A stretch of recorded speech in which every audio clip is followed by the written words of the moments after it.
आज की क्लास में हम लोग क्लास 10th के रासायनिक अभिक्रिया और समीकरण के जो बच्चों के टॉपिक थे उनको कंप्लीट करेंगे। तो टॉपिक था रासायनिक अभिक्रिया की प्रकार। हम लोगों ने पहले रासायनिक अभिक्रिया पढ़ा था, रासायनिक अभिक्रिया को समीकरण कैसे लिखते हैं उसको पढ़ा था। अब हम लोगों को स्टार्ट करना है रासायनिक अभिक्रियाओं के प्रकार, जो कि नंबर फर्स्ट है संयोजन अभिक्रिया। संयोजन अभिक्रिया, संयोजन अभिक्रिया। संयोजन अभिक्रिया क्या होती है? संयोजन मतलब समझते हो आप लोग, संयोग करना। जब हम दो या दो से अधिक पदार्थों को आपस में रासायनिक संयोग कराते हैं तो वह एक एकल उत्पाद, एकल नया उत्पाद बनाता है, उसको हम क्या कहते हैं? रासायनिक अभिक्रिया कहते हैं। रासायनिक अभिक्रिया में कौन सी रासायनिक अभिक्रिया? संयोजन रासायनिक अभिक्रिया। जैसे हमने कहा आपसे कि C+O2 गिव्स C+O2 गिव्स, यानी C को अभिक्रिया कराया O के साथ, कार्बन को या ग्रेफाइट को बर्न किया, जलाया, किसके साथ? ऑक्सीजन की उपस्थिति में, तो वो बना था CO2, कार्बन डाइऑक्साइड। हमने क्या किया, यहाँ पे दो पदार्थ लिए, कार्बन और ऑक्सीजन, जब आपस में क्रिया किया तो उसने क्या किया? एकल उत्पाद बनाया, एकल उत्पाद, उसी को कहते हैं संयोजन अभिक्रिया कहते हैं। दूसरा एग्जाम्पल H2+O2, जब क्रिया करते तो बनाते हैं H2O। बैलेंस करेंगे, यहाँ पे दो ऑक्सीजन है, यहाँ पे एक दो का गुणा करेंगे, दो ऑक्सीजन हो जाएंगे, लेकिन दो दूनी चार हाइड्रोजन हो रहे हैं, यहाँ पे हाइड्रोजन कितने हैं? दो, तो यहाँ पे दो कर देंगे तो चार निकलेंगे, तो बराबर बराबर चलते। तो जब हमारे दो या दो से अधिक पदार्थ आपस में क्रिया करके एकल उत्पाद बनाते हैं, एकल उत्पाद मतलब एक पदार्थ बनाते हैं, उसको हम संयोजन अभिक्रिया कहते हैं। दूसरा दिया गया वियोजन अभिक्रिया। वियोजन मतलब क्या होता है? टूटना, जो कि हम आप लोगों को बता चुके हैं। वियोजन अभिक्रिया, वियोजन अभिक्रिया, वियोजन मतलब क्या होता है? टूटना। कि जब कोई रासायनिक अभिक्रिया है, उस रासायनिक अभिक्रिया में हम अगर ताप का प्रयोग करें या कोई भी भौतिक बल का प्रयोग करें या किसी भी प्रकार से उस पदार्थ को हम क्या करें? तोड़ दें, तो तोड़ने पर जो भी छोटे छोटे पदार्थ मिलते हैं उसके उपरांत जो अभिक्रिया होती है उसको हम क्या कहते हैं? वियोजन अभिक्रिया कहते हैं। जो वियोजन अभिक्रिया होती है इसके टाइप में नंबर फर्स्ट दिया गया हमारा इलेक्ट्रोलिसिस।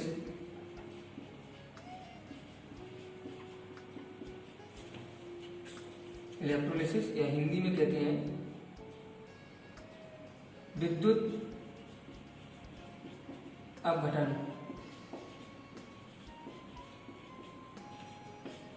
विद्युत अपघटन मतलब वियोजन, जब किसी रासायनिक अभिक्रिया में विद्युत का प्रवाह करके उस पदार्थ को तोड़ने पर या उस पदार्थ को छोटे छोटे कणों में या पदार्थों में तोड़ने पर जो अभिक्रिया होती है उसको क्या कहते हैं? विद्युत अपघटन अभिक्रिया। जैसे हमने क्या कहा, जल दिया गया है H2, अगर इसमें हम विद्युत का प्रवाह कर दें, विद्युत अपघटन करा दें, तो विद्युत अपघटन कराने पर जो जल है, जल में उपस्थित जो हाइड्रोजन ऑक्सीजन है वो टूट जाते हैं और H2O2 बनाते हैं। संतुलित करेंगे, यहाँ पे क्या करना पड़ेगा? दो करना पड़ेगा, दो ऑक्सीजन हो जाएंगे, दो दूनी चार, यहाँ पे दो करना पड़ेगा। तो जो विद्युत अपघटन अभिक्रिया, विद्युत अपघटन अभिक्रिया क्या होगी कि जब हम किसी पदार्थ में विद्युत का प्रवाह करके उसे छोटे छोटे पदार्थ में तोड़े, उसे को क्या कहते हैं? विद्युत अपघटन कहते हैं। दूसरा प्रकाशित या प्रकाश अपघटन, प्रकाशित अपघटन, प्रकाशित अपघटन या प्रकाश अपघटन।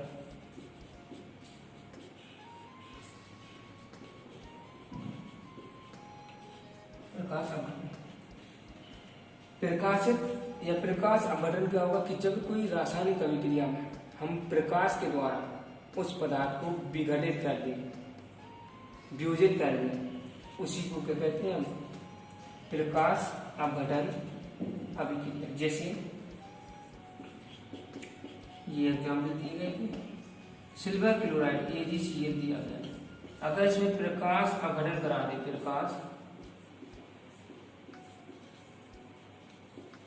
प्रकाश अपघटन करा दे, तो प्रकाश अपघटन कराने पर जो सिल्वर क्लोराइड है वो टूटने पर Ag और Cl2 गैस अलग करेंगे, बैलेंस करेंगे। यहाँ पे Ag बने, यहाँ पे 2 है, तो यहाँ पे 2 का गुणा करेंगे, 2 Ag हो जाएगा। यहाँ पे 2 Ag हो गया, तो इसके 2 करना पड़ेगा, तो बैलेंस हो गया। तो जो प्रकाश अपघटन अभिक्रिया होती है, ये वो ऐसी रासायनिक अभिक्रिया होती है जिसमें हम प्रकाश के द्वारा पदार्थ को छोटे छोटे पदार्थों में तोड़ते हैं, विभेदित करते हैं, उसको हम क्या कहते हैं, प्रकाश अपघटन अभिक्रिया कहते हैं।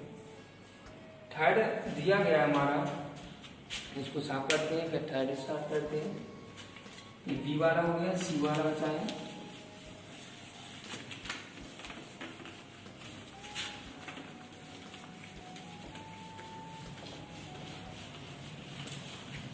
सी वाला क्या दिया गया था हम लोगों का, तो सी दिया गया है।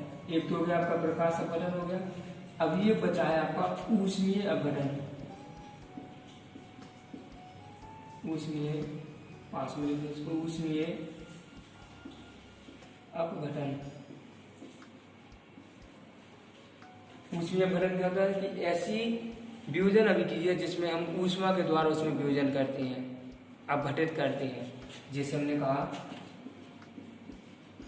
कैल्शियम कार्बोनेट है, इसको हमने कहते थे गर्म कर दिया, हीट कर दी, ऊष्मा दे दी, ऊष्मा अपघटन करा दिया, तो इसको उपरांत ये देगा कैल्शियम ऑक्साइड, यानी सी एक ओ इसके साथ। अब क्या होता है, सी और 2 बचे तो सी, तो क्या विघटित हो गए।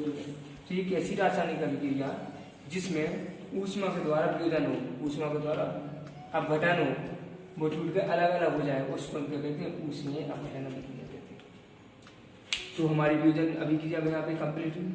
विस्थापन अभिक्रिया क्या होती है, विस्थापन हमने आप लोगों को बताया है कि विस्थापन अभिक्रिया क्या होती है, एक ऐसी रासायनिक अभिक्रिया जिसमें अधिक क्रियाशील परमाणु किसी पदार्थ में उपस्थित कम क्रियाशील परमाणु को विस्थापित करें, उसको कहते हैं विस्थापन अभिक्रिया कहते हैं। ये हमारे तीसरे नंबर की है इसकी विस्थापन अभिक्रिया।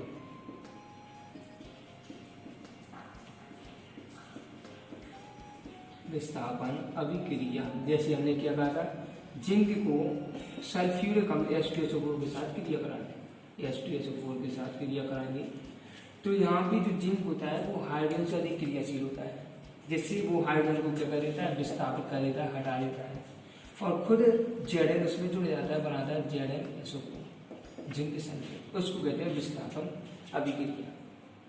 तो जब कोई परमाणु पदार्थ किसी यौगिक के परमाणु को विस्थापित कर दे, केवल अधिक क्रियाशील वाला ही उसको विस्थापित कर पाए, उसको कहते हैं विस्थापन अभिक्रिया। चौथा दिया गया है द्विविस्थापन अभिक्रिया।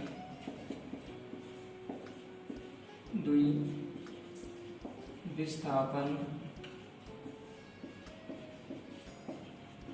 अभिक्रिया, द्विविस्थापन अभिक्रिया मतलब जिसमें दो विस्थापन हो रहे हैं, और जो दो विस्थापन होते हैं वो उसके आयन के बदलाव के कारण होते हैं। जो आयन होते हैं वो आपस में बदल लिए जाते हैं, एक्सचेंज हो जाते हैं। जैसे हमने कहा sodium sulphate Na2SO4 plus barium chloride, ये दिया गया। तो यहाँ पे ये पॉजिटिव चार्ज होता है, ये नेगेटिव K2 चार्ज होता है, ये पॉजिटिव 2 चार्ज होता है, ये नेगेटिव 1 चार्ज होता है। तो यहाँ पे जो -2 चार्ज है और ये +2 चार्ज है, ये आपस में क्या होते हैं, आयन अपनी एक्सचेंज कर लेते हैं। तो ये बनाता है BaSO4 और जो NaCl है वो बनाते हैं NaCl। यहाँ पे 2Na है 2Cl, तो यहाँ पे क्या करना पड़ेगा 2NaCl। तो जब हमारे पदार्थों में आयंस आपस में बदल जाते हैं, बदल लिए जाते हैं, आपस में एक्सचेंज हो जाते हैं, तो उसको हम कहते हैं द्विविस्थापन अभिक्रिया कहते हैं। जैसे द्विविस्थापन अभिक्रिया के उपरांत हमें नए पदार्थ का निर्माण होता है, हमारे नए पदार्थ का निर्माण होता है। ये हो गया हमारे द्विविस्थापन अभिक्रिया। ऊष्मा शोषी अभिक्रिया, ऊष्माशोषी अभिक्रिया क्या होती है? ऊष्माशोषी अभिक्रिया ऐसी रासायनिक अभिक्रिया होती है जिसमें ऊष्मा अवशोषित हो। ऊष्मा क्या हो? अवशोषित हो। जैसे हम आपसे कहें एग्जाम्पल में ऊष्मा शोषी का ऊष्मा शोषी अभिक्रिया N2 प्लस O2 बनाता है NO। दो N यहाँ पे दो ऑक्सीजन यहाँ पे क्या करना पड़ेगा? तो जो N2 और O2 है ये आपस में जब क्रिया करते हैं तो इन्हें ऊष्मा देनी पड़ती है।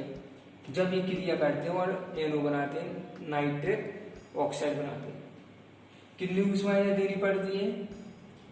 इन्हें ऊष्मा देनी पड़ती है 45 किलो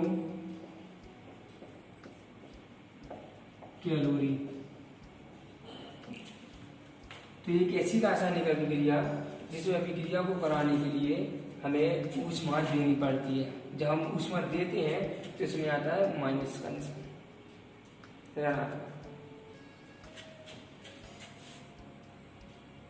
ये ऊष्मा अवशोषित करता है।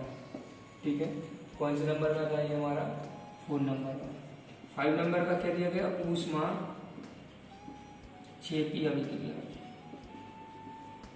ऊष्मा क्षेपी अभिक्रिया क्या होती है? ऐसी रासायनिक अभिक्रिया जिसमें ऊष्मा उत्सर्जित होती हो।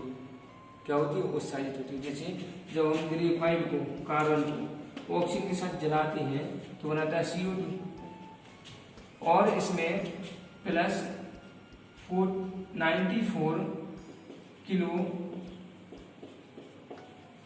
कैलोरी ऊष्मा उत्सर्जित होती है। 94 किलो कैलोरी ऊष्मा उत्सर्जित। तो इस वीडियो में यहीं तक। आगे की वीडियो में हम लोग स्टार्ट करेंगे ऑक्सीकरण और अपचयन अभिक्रिया। तो वीडियो को अधिक से अधिक शेयर, सब्सक्राइब करें जिससे आपको नए वीडियो के नोटिफिकेशन मिल सके।